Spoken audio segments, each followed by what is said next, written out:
Yes, good evening, everybody, and welcome to another episode of the Fantasy Wildcard Devy Show. You'll notice I'm flying solo this evening. Jack, it's school summer holidays, kids are off, family time. I don't know where in the world Jack is at the moment, but I know he couldn't make it today. So you are left with me. Sorry about that, but thank you very much, and I hope you do stick around.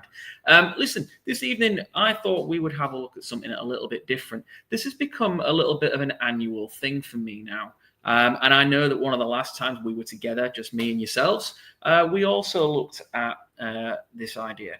I'm going to spend a little bit of time. I'm going to dive straight into it tonight. Going to spend a little bit of time looking at the 2026 quarterback class, but perhaps through a slightly different lens. Okay, we're going to evaluate these quarterbacks and try and identify the right ones for our Devy rosters, potentially our dynasty rosters. Again, helping out our dynasty colleagues with these college evaluations. But we're going to look at the lens of, or through the lens that Bill Parcells used when selecting quarterbacks. So, just a quick reminder then: Bill Parcells, all-time great coach, Super Bowl winning coach. Obviously, kind of 80s, 90s, and unbelievable 10 years in the New York Giants and the Dallas Cowboys. Obviously, the game has changed an awful lot, but we've seen that there are parallels. So this kind of started out as a bit of a thought process for me a couple of years ago when I was doing some writing for 5 Yard Rush. I put the entire crop of SEC quarterbacks under the microscope. And what was really interesting was the guy that was the kind of nailed-on front runner in the kind of exercise going into his final year in the SEC was a certain Jayden Daniels. And Jayden Daniels was very lightly touched in Devy. In fact, next to nobody had him whatsoever. But he ticked off all 7 of the Bill Parcells rules. And then fast forward a year, he'd won the Heisman, drafted second overall by the Commanders. And then, he's just coming off the back of one of the greatest kind of rookie QB seasons in recent memory. The guy absolutely tore it up and took the Commanders to the NFC Championship game. We missed him. So it just started me thinking, this time last year, I sat down and I looked and I said, right, okay, was that a happy little coincidence? And so I put some of the top QBs in the 2025 class under the microscope. And again, the results were fairly interesting. When we looked at this last year, this methodology identified Cam Ward as the standout quarterback. And I sat on this very podcast and said to you, guys, Cam Ward will be available in lots and lots of your leagues. Go and get him now before his price boomed. I listened to my own advice. I snapped him up anywhere I could in the final rounds of drafts. A year later, he's the number 1 overall pick in the NFL draft, heading to Tennessee, a bona fide first-round Devy dynasty pick. And yeah, are we onto something? That's what I really want to dig into. Are we onto something? What's really interesting to me is Jayden Daniels went into his final season having already ticked off all 7 of these Parcells rules. Then last year, Cam Ward was already on 7 out of 7. So I thought it'd be interesting to put this crop of QBs under the microscope, have a look at how they're doing, and see where we go from there. But if you're listening to this rather than watching my beautiful face on YouTube, you will just maybe need a quick refresher of the Parcells rules. So when Bill Parcells was evaluating quarterbacks, he didn't really look at the tape. He was all about the character and the ability to lead men. So what he wanted from any quarterback that he would draft would be a 3-year starter. They would need to be a senior and they would need to have graduated. They need to have started 30 games. So it's this idea of time on task. And again, we've seen that translate recently with Joe Burrow. We've seen it with Bo Nix. We've seen it certainly with Jayden Daniels. Okay, Brock Purdy. So this time on task idea, it matters. And that's going to be a really interesting wrinkle when we put this crop of QBs under the microscope. Need to have won 23 games. need to post a 2-to-1 touchdown to interception ratio and to have completed at least 60% of their passes that they've thrown. So, just to be clear, this is not foolproof.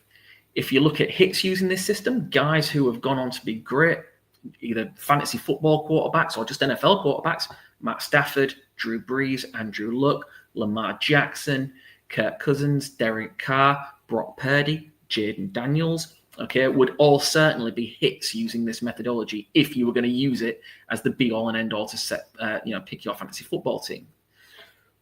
However, it would have missed Kyler Murray, Cam Newton, Tom Brady, Aaron Rodgers, Pat Mahomes, Josh Allen. So it's clear it isn't perfect. But you don't need to use these rules stringently like Bill Parcells did. What you've got to do is just let it guide you. And when I say let it guide you, I think most interestingly, it helps us. There's certainly a pattern, if you like, in helping us avoid drafting busts. Listen to this next set of names. Mitchell Trubisky, Trey Lance, Zach Wilson, Justin Fields, Anthony Richardson. Mitchell Trubisky only hit 2 of the 7 Parcells criteria. High draft pick, big time flop. Trey Lance went 3 overall to San Francisco despite only hitting 2 of the Parcells rules. At the moment, if he's sat on your dynasty roster and you drafted him high, you've not had the return on investment at all, although he did look pretty good in the preseason. Zach Wilson only hit 3 out of 7. Big time bust. Justin Fields, yes, good for fantasy, but hasn't had any stability as an NFL quarterback. Only hit 2 out of 7. And then Anthony Richardson only hits 1 out of 7 of the criteria. So it really is interesting that finding guys who hit a lot of these metrics seems to help us avoid immediate bust rate. So that's another thing that we need to consider when we look at this crop of quarterbacks. Excuse me. So let's get into it. Let's have a look at these 2026 guys. These guys are not in any particular order. We're just going to go through the list. I've taken 10 of the top guys and had a look at the lie of the land. So let's start off with Carson Beck then. The much maligned Carson Beck. And there are Devy analysts everywhere telling you get out on Carson Beck. This time last year, he was a first round Devy pick at Georgia. But look at what he hits. He actually hits 6 of the 7 criteria. The only one that he isn't hitting at the moment is he hasn't started 30 games. He's currently on 27, But he's a 3-year starter. This is going to be his 3rd season incoming. He is a senior. He's a graduate transfer, And by the term graduate transfer, we know that he's got a degree in sports management, communications, and public relations. He already hits the 23 games win total. Obviously, large part of that will be due to being at Georgia, the absolute juggernaut for the 2 years that he was a starter.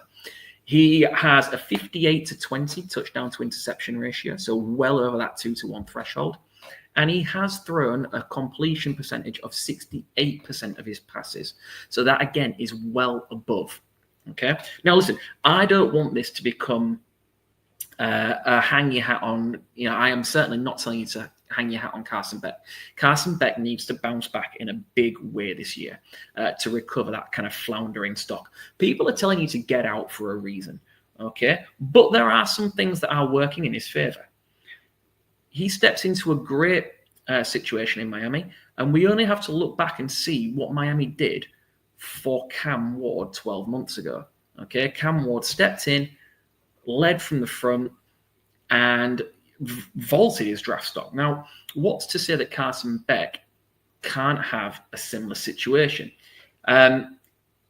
He should smash that remaining win metric and projects to hit all 7 of these by the time the draft comes around. Now, I am not saying that, look, Parcells rules doesn't take the tape into account. The tape needs to be better.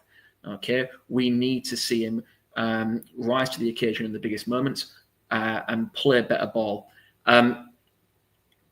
But given the time on task, the experience, the high high touchdown to interception ratio, and everything else that's working for him.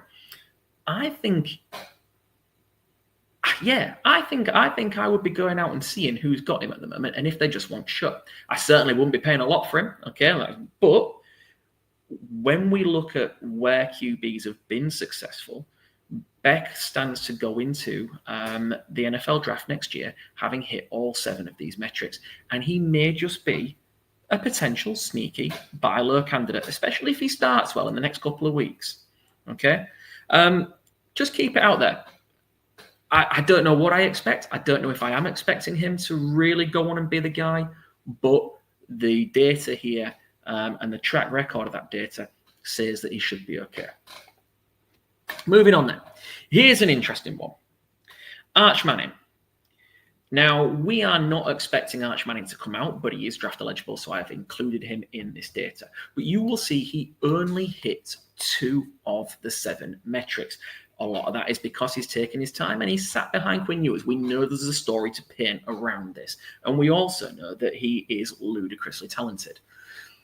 It just says to me that, look, the world is catching up to what we've been saying for ages, and that it's more likely to be 2027 for Arch rather than 2026, because he wants to have started games. He wants to have won games.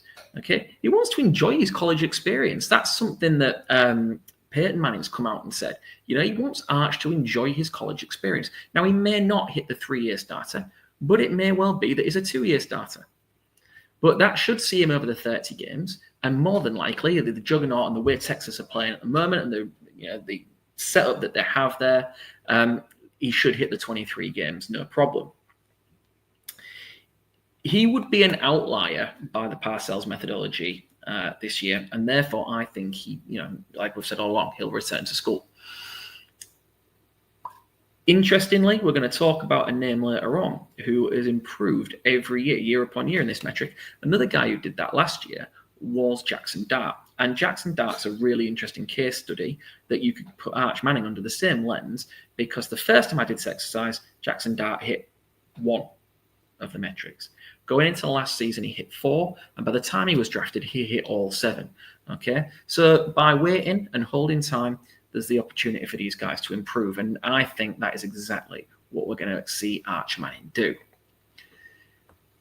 Similarly, okay, we have got Lenoris Sellers. Lenoris Sellers is an absolute Devy darling at the moment.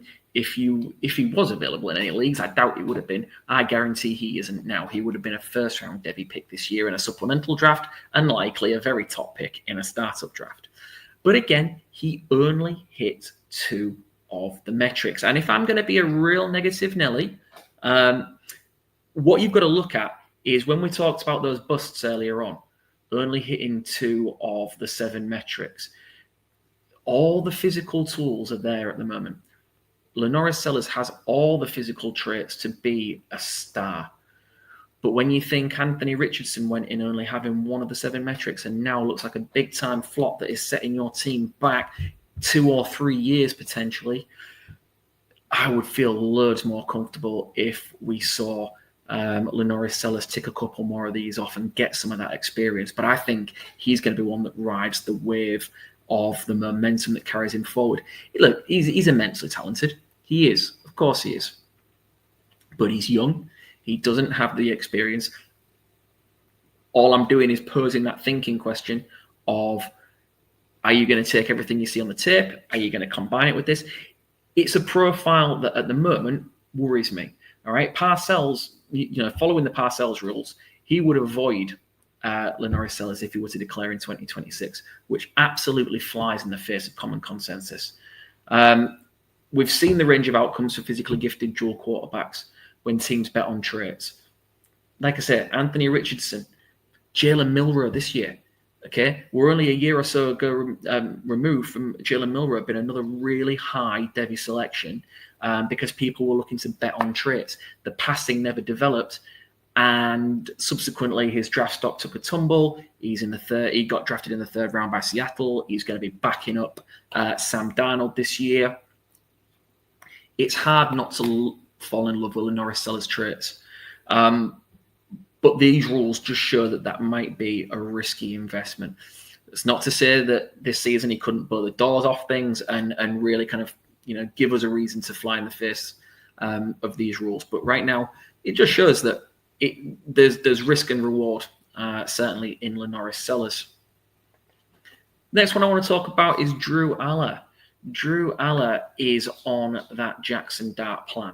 So Drew Aller hit one of these metrics this time last year, and now after another year as the starter, he hit 6. The only thing he's missing at the moment is the starting 30 games. He's currently on 29 starts, so he's going to rattle that off week 1 and hit all 7 of the Parcells criteria. This will be his 3rd season starting. He is a senior. I'm saying 6. It's 5. He is on track to graduate, but hasn't graduated yet. He's studying recreation, parks, and tourism management. Very interesting. He's absolutely crushing the 2-to-1 touchdown to interception ratio with a ratio of 53-10. It's just a shame that when you look at the tape, those 10 come in big time moments.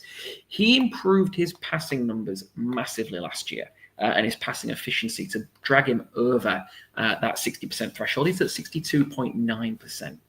But he is, like I said, he is absolutely on that Jackson Dart plan. And when he enters in a year's time, he's got a chance to have met all 7 of those, obviously pending him getting that degree. It's helped him become he's been in the first round kind of pick conversation for a long time.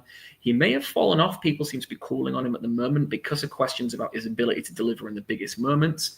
But Penn State are running it back. He's got a strong cast around him. They invested in receivers in the portal.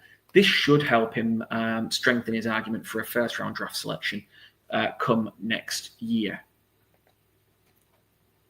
The next quarterback I want to talk about is Garrett Nussmeier at LSU. Garrett Nussmeier, as you can see, currently hits 4 of those methods.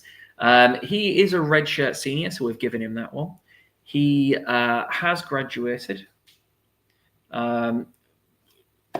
He has got a 2-to-1 interception ratio, just 40-19 on the touchdown to interceptions.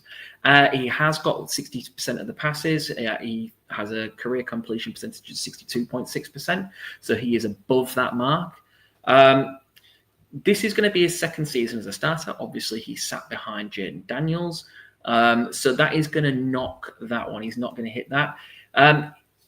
LSU would need to have a big year for him to reach 30 games. He started 40, and he's currently on 10 wins. Are there 13 wins in there for LSU this year? Unlikely, perhaps. But he should finish close to the desired wins and starts metrics if LSU makes the college football playoffs. I would, for Garrett Nussmeier, because he doesn't have the athleticism, you would hope to see the completion percentage and touchdown to interception ratio improve this year, just to solidify his position. But he's a name that's going to go all the way. People have a wide range of opinions on him at the moment. This projects him to be steady. All right, this model and this model alone projects him to be a steady Eddie and a relatively safe investment. The one I really want to go talk about, and I'm going to bang the table for now, is Cade Klubnik. Right now, Cade Klubnik hits 4 of the 7 criteria. He is a 3-year starter. This is going to be his 3rd season starting for the Tigers. He is a senior. He has a 57-18 touchdown to interception ratio, so nearly 3-to-1.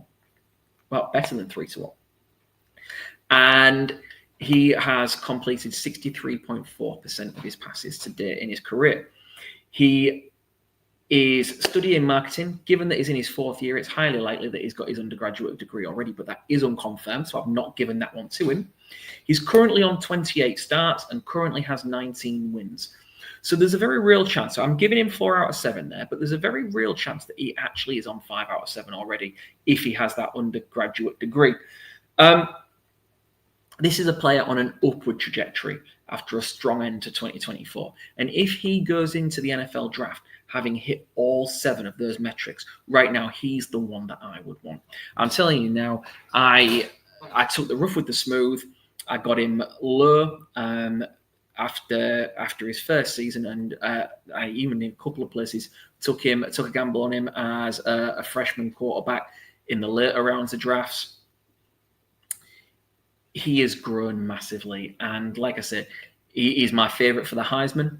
If you want to follow me and stick 10 quid on it, all right, by all means do, and split the winnings with me later. Okay, I am absolutely convinced that this is the guy who is going to end up being the top name in this class.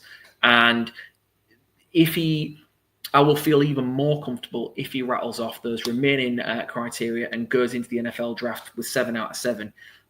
That would allow the improvements on the tape that we've seen in the back half of last season, assuming that Clemson are going to be a powerhouse this season and likely, in the college playoffs again. He's the name that's going to generate traction, and I think he's the name that I would definitely want more than any of the others. Sam Levitt, everyone's favourite surprise from last year. Okay, now interestingly, Sam Levitt only hits 2 of the ratios, 2 of the Parcells rules. He has a 26-8 touchdown to interception ratio, so really impressive there, better than 3-1. And he sneaks over the 60% passing percentage at 61.9%. This will be his second season as a starter. It is his redshirt sophomore season. He hasn't graduated. He's currently on 13 starts and 11 wins. Now, I think Arizona are going to have a good year. He's going to push those a little bit closer. In his first season as a starter, he led the Sun Devils to an 11-win season and a Big 12 championship. Crucially for this exercise, though, the experience is lacking, and as is the time on task. This is a guy for me, depending on how Arizona State's season goes, I like the tip, I like the flash, I like the potential. If Arizona State win back-to-back Big 12 championships, if they get to the college football playoff again, I think he'll ride the wave of momentum and carry himself towards the 2026 NFL draft. If there's any regression in their season, I would love Sam Levitt to go back to school and tick off more of those criteria and come out as a more expensive experienced quarterback in 2027. High on the kid. For the purpose of this exercise, though, you've got to take it for what it is. He's lacking that experience. Nico, very similar. Obviously, Nico now at UCLA after a high-profile summer fallout. He does hit the 2-1 touchdown to interception ratio at a clip of better than 4-1. He's got a 21-5 touchdown to interception ratio at the moment, and he has 63.6% of his passes completed. This is going to be his second season starting. He's currently on 14 starts and 11 wins. So he's, like I said, Nico Iamaleava has made all the kind of headlines for the wrong reasons this summer. And really, you just want to see him focus back on football. I've called him a Devy sell this offseason before the nonsense leaving Tennessee and joining UCLA. You just want to see the kid get it right on the field. There's no doubt he's talented. The arm is unbelievable. The frame and the athleticism should make him an absolute hit. You've just got to wonder, how will a changing system and scheme affect his chances of hitting the win metrics? If I've got shares, I think I'm trying to get out still.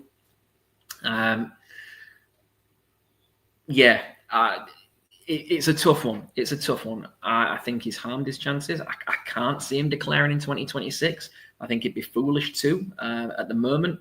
And this data just kind of backs it up. Parcells doesn't take into account the tape evaluation. The tape wasn't good last year. In spite of winning games at Tennessee, the tape wasn't very good. A lot to do for Nico, I'm afraid. Here's one I want to focus on. Fernando Mendoza. Fernando Mendoza, again, is 2 out of 7 in terms of what the metrics that he hits already. This will be his third season as a starter. He started for 2 years at Cal and now moves to Indiana to play for coach Curt Cignetti. So this will be his third year. He has absolutely smashed the passing percentage number. He's up at 66.5% of his passes thrown. Now, that is unbelievable when you consider the lack of a supporting cast he had around him at Cal. One of the reasons I'm so high on him at Indiana this year is he's going to have a supporting cast. He's going to have a reliable, collegiate, bona fide wide receiver one in Elijah Surratt. And the whole game is just going to be more to support Fernando Mendoza. I really think this kid is a kid who's going to break out. This is going to be his redshirt junior season. Excuse me. He's got 19 games under his belt, so he should hit the 30 wins. The 30 starts. He currently has 9 wins. He's not going to hit that 23 wins threshold if he comes out next year. But that is in part due to playing on that struggling Cal team. It's going to hurt his chances of hitting that total. The shots he takes with a gunslinger mentality, this is the one for me that you've got to see improve this year. At the moment, he falls short of the 2-to-1 touchdown to interception ratio. The only QB on the list that does. Okay, he's currently got 30 touchdowns to 16 interceptions, so he's just short of that 2-to-1 threshold. A lot of that will have been the shots he felt forced to take, and trying to put the game on his back week after week at Cal. That isn't going to be necessary at Indiana, and I feel that is going to be one that takes a jump. Again, I think you see him hit the 30 games. It just shows that the data on this isn't always equal. But yeah, a good talking point, because he's a guy in a very, very different situation. I don't think it's necessarily the lack of experience that's hurting him, given that he's already nearly got 20 career starts. It's the team that he spent those 2 years on when he's tried to try and be the hero every single week. Moving forward, that's not going to be the case, and I think it's going to help him massively. Eli Holstein is a favourite of mine. What a surprise. Phil likes the guy you went to Bama.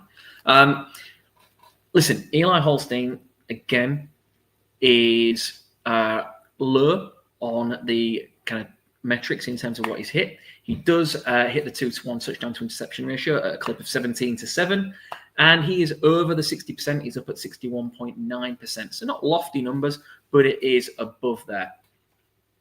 He's not a 3-year starter. This will be his second season incoming. This will be his redshirt sophomore season. He's not a graduate. He currently has 10 starts and 7 wins. Ultimately, Eli Holstein is the perfect example of a QB in this metric that lacks experience. He's got high-end traits, and the film is tantalizing.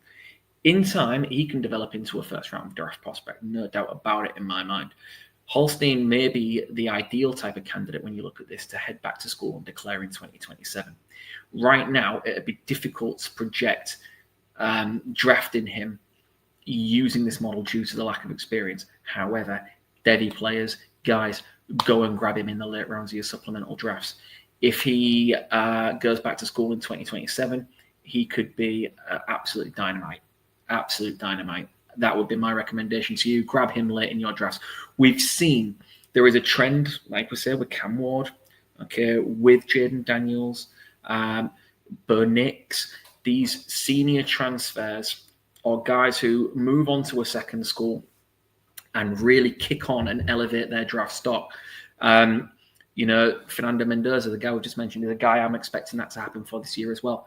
Eli Holstein moving from Alabama to Pitt and backing himself, all right, really shows to be looking to help him. So, just to finish off then. Okay, there's your power rankings. Carson Beck is the guy leading the way in terms of the metrics hit because of that experience. Like I said, the tape isn't there yet. There are questions, there are concerns. But what's to say this isn't the reclamation project of the summer? What's to say he can't be the one who really kicks on? I'm not saying it's going to happen, but right now, would it be a smart play to go see if someone will if you can take him off someone's hands for a late round pick? Drew Aller, again, is up there. The one who I think is going to vault himself, and I've already kind of said all the way along, my QB1 in this class is Cade Klubnik. Cade Klubnik is the one that I would want. He projects at the moment, although he's only on 4 out of 7, to hit 7 out of 7 of those by the time the draft rolls around next year. Garrett Nussmeier, again, looks likely to stay at 4 out of 7. Then all that talent down the bottom. Okay, Lenoris Sellers, arguably the highest upside in fantasy skill set, only hits 2 out of 7 of those measures. Is he a safe investment? We've seen how gambling on traits hasn't always worked. You've just got to question. And again, I'm only doing this to play devil's advocate and give you another way of thinking about this. What would make him the outlier? What would set him apart from what you saw and what you gambled on with an Anthony Richardson, with a Justin Fields, okay, with a, other QBs, Zach Wilson, right? You fall in love with YouTube clippets of highlight plays, but without that consistency, is it a safe pick? A wrong pick in Devy or Dynasty at the QB position can set you back 2 to 3 years. Believe me, okay, because I've got a team with Justin Fields and Anthony Richardson as my quarterbacks. The rest of the team, fantastic, but I cannot do anything because I've found myself in that situation. But then again, all the talent is there. Arch Manning, Sam Levitt, Fernando Mendoza, Eli Holstein. Ultimately, these guys lack experience. Do they declare in 2026? Do some of them go back and look at 2027? It just gives us plenty to think about. This is the first time I've done this, and there hasn't been someone already on 7 out of 7 going into the season, which makes it real hard to bang the drum for someone and say, go out and get this guy. Cade Klubnik's the one for me. I keep saying it. I come back to it. He is the one that I think is going to end up being the number 1 overall pick. Drew Aller, again, if the tape can back up the data here, stands a very good chance. Is Carson Beck a buy low? I'm not sold on it yet, but the evidence from this so far suggests that it might not be the worst play you could make. Like I say, you've just got to decide what you're comfortable spending. I wouldn't want to spend a lot. And seeing if someone will just be happy to have them off their roster. So there you have it. An interesting little look at this incoming crop of quarterbacks, perhaps the ones with the highest talent and highest upside, are fundamentally lacking that experience. It just gives us another way to look at that this year. Listen, if you play Devy, if you play Dynasty, I don't expect you to draft simply using the Bill Parcells rules that have been mental, all right? You shouldn't base any decisions just on what you've seen there. Look at the tape, okay? Read up, do your homework, formulate your own opinion. But there are definitely, we're starting to see trends in layers that are crucial for Devy managers and then Dynasty managers when you're managing these players once they get to your NFL rosters. That 60% completion rate is a must. If they can't hit it in college, they're not hitting it in the big leagues, no matter how athletic they are and what type of funky arm angles they can make releases from. All right? Snaps matter. Just go back, take that bit away. Brock Purdy, Cam Ward, Jayden Daniels, Bo Nix, young QBs who have come in and done well, okay? Snaps matter. Look for guys with that established record of playing and winning games. Try and avoid one-year starters.